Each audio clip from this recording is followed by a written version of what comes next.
in a minute. Yeah, 5932, last 4 digits. How long have you known Bruce? And tell us a little bit about your connection to Bruce. Are you there? Last 4 digits, 919-599-5932. They might not be there. I think they might be actively listening, bro. They might just be actively listening. They don't want to talk. Okay. That's cool. Let's see if 477-7789 is just actively listening or if they got a comment. They might just be actively listening as well. Yep, I think they're actively listening. So we got folks that are actively listening. They just want to hear what you've got to say because you've got a lot to say, Bruce. So that's a good thing. Tell us a little bit about the bookstore as well, because not the bookstore, but about the book. And then I also want you to talk about your tribute to Pigmeat Markham, and hopefully you'll be able to do a little bit of that tribute for us, because we do know that a lot of people remember you for that tribute. Okay, and I hope my brother from New York, Brooklyn, New York, Barry, is still there, because Barry is he's a big fan, big fan of Pigmeat Markham.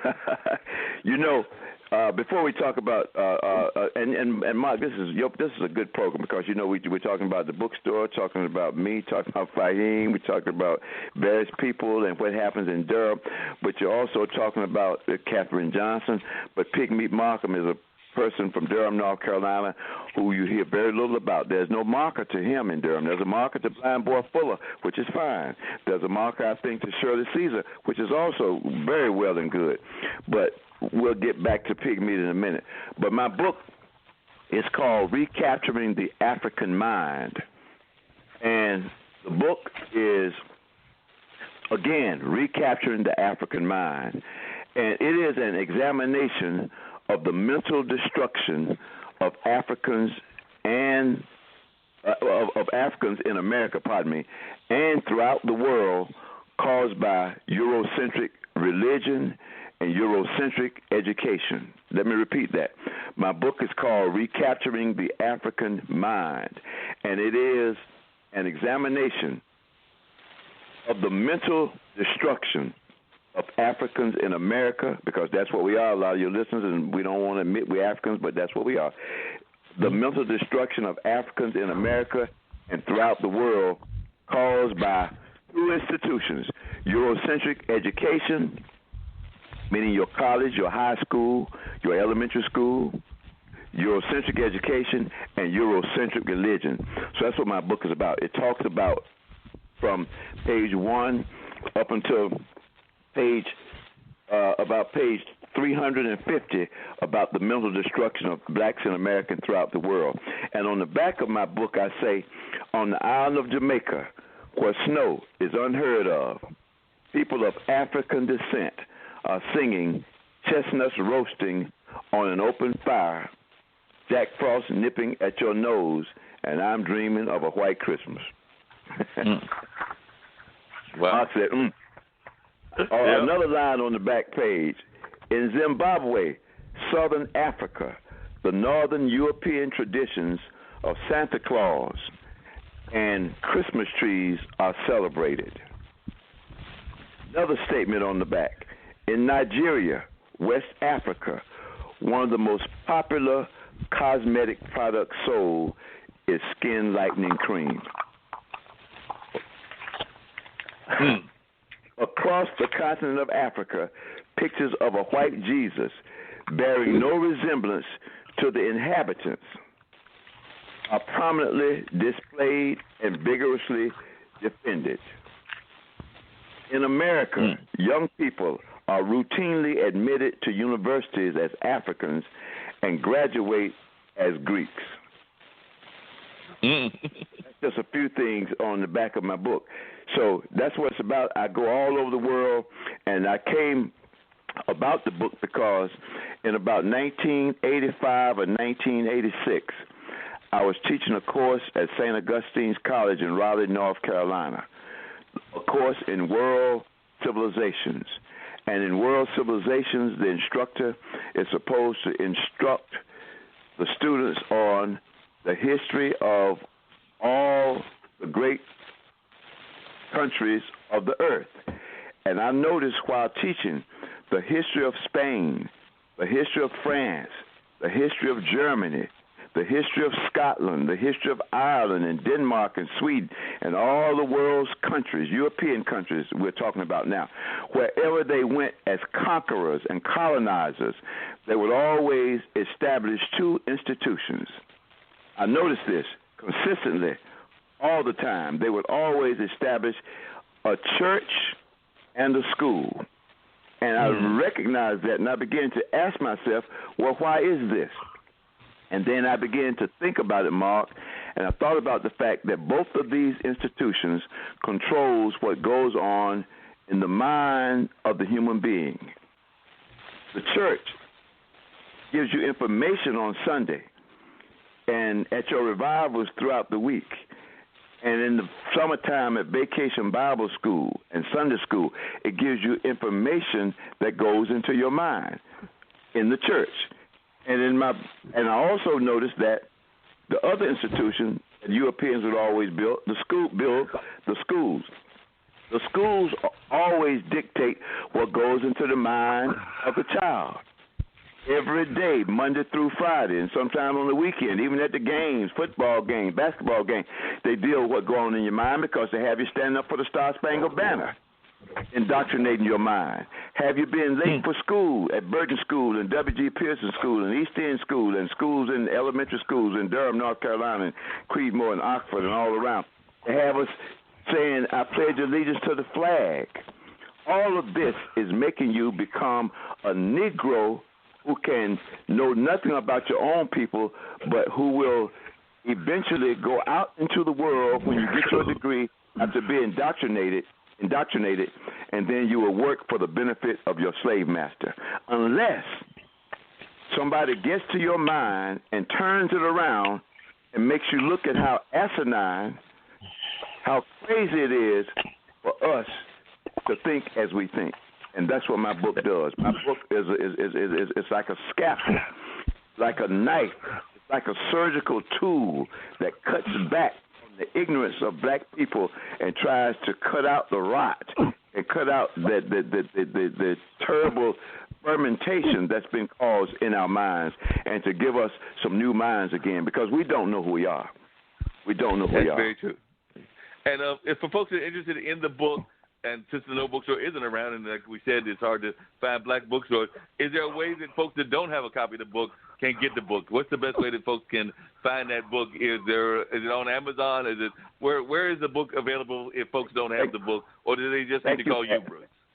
Thank you for asking that question, Mark. Or you can't get it on Amazon, but what I'd like for them to do, if you don't mind, and this is podcast, I know we can do this, I'd like to get my phone number so they can call me and they can purchase a copy of the book, and it's only $20, and they can reach me. I'm going to say it a couple of times so they can get it at area code 919-641-0288. 919-641-0288. They can give me a call and get a copy of my book. And by the way, on this coming Saturday night, I'm going to be speaking down in Anson County in a little town called Marvin, North Carolina, and I'm going to be doing a review of my book this coming Saturday night. But anyway, but to get a copy, 919-641-0288.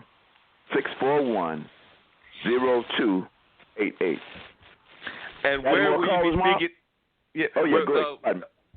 Where will you be speaking in that county? Because we have listeners all over. We might have somebody decide to drive down there and hear you on that. I think you said Saturday night, but where exactly is the conversation going to be? And the other question I had for you, because a number of people have asked me, even when I mentioned I was going to have you on the podcast, they were like, what is Bruce doing now? And I know that at one point you were teaching at State. I don't know if you're still teaching at State, so I just need to know, what exactly are you doing now? Because that's the number one question people have been asking me is, well, he doesn't have the No Bookstore. What's he doing now? Okay, good question, Mark. First of all, let me answer the first one that you asked me first, and that is, I'm going to be speaking on Main Street in a town called Marvin, North Carolina. It's in Anson County near Wadesboro, and they have a very beautiful cultural center down in Marvin, North Carolina, started by a brother by the name of Alex Gaddy, and also the Gatewood brothers. Brother Curtis Gatewood is from down in this area, and his brother, Linwood, I think his name is, Linwood Gatewood, is the head of the cultural center called HOLA, HOLA. I can't think of, it's an acronym for something, but I can't think of what the letters stand for. But the cultural center is called HOLA, HOLA, and I'm sure they can put it up on the internet. But at HOLA, this coming Saturday night, I'll be speaking there, and it's on Main Street in Marvin, North Carolina.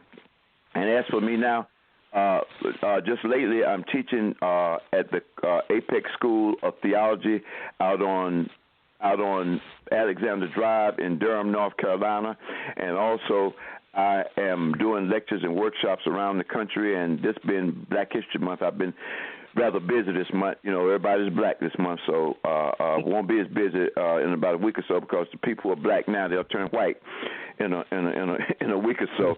But that's basically what I've been doing. And also, since I haven't seen you, I did a workshop a while back, not too long ago, at New Mexico State University, where I was training teachers on the college campus and staff and faculty about diversity and how to include other people other than Europeans into the curriculum. Because, and since you asked that question, that's one thing about the educational system in America, it is strictly Eurocentric. And I also want to mention that we should not, as people, be feel bad or feel let down because we don't have a degree from white America. And I'm sure people listen to the news. You, Mark, know, and many of us know how these white people have been paying for their sons and daughters to get into these big universities and get scholarships for rowing a boat, and they don't even know anything about the boat nor the water or the oar to row the boat. You see, but they've been getting into schools, and also talking about the school system in the United States. It makes me think of what happened a couple of days ago. The chancellor at Wake Forest University just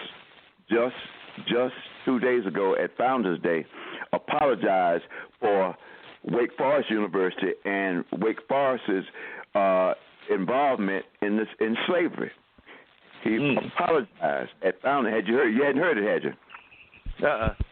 No, yeah, he apologized. The president of Wake Forest University, one same university, white school, and when he apologized for the slaves who had built the university and for those who had worked for nothing for building the university, and so they're starting to apologize for these things. And we have to look at the fact that as the brother who wrote the book Ebony and Ivy talks about, Harvard, Yale, Vanderbilt, Tufts, Brown, Dartmouth, all these so-called Ivy League colleges were colleges that were founded on the sweat, blood, tears, work, muscles, and the labor of black people who got nothing for building these schools. And not only that, when they built the schools, we can't even get in them. We built them and can't even get in them.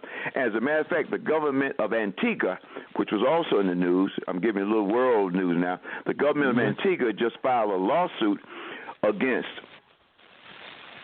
an institution, I can't think of it, it escapes me now, in England, for its connection to the slave trade. There was a British planter who had a plantation in Antigua, and in Antigua he had black people working on his plantation, and the money from that plantation endowed this white university in England, and that's why it's a great university today. And so the president of Antigua, the black president, has filed a lawsuit and wants to get paid for the labor his people put forth to establish this university in England. You see, in the same way that Cecil Rhodes, by going to Zimbabwe in southern Africa and robbing Zimbabwe in South Africa of her gold and her diamonds, and endowed England with the Rhodes Scholarship, and allowed the Queen that so many people bow down to, that Meghan and Harry are going against now. These are nothing but colonizers who have stolen resources from the earth and have taken and have become great and powerful. And so we're owed reparations. So anything black folk get nowadays in the system, believe me, brother and sisters who are tuned in, we are owed that. We are owed that because we have gotten nothing for our labor.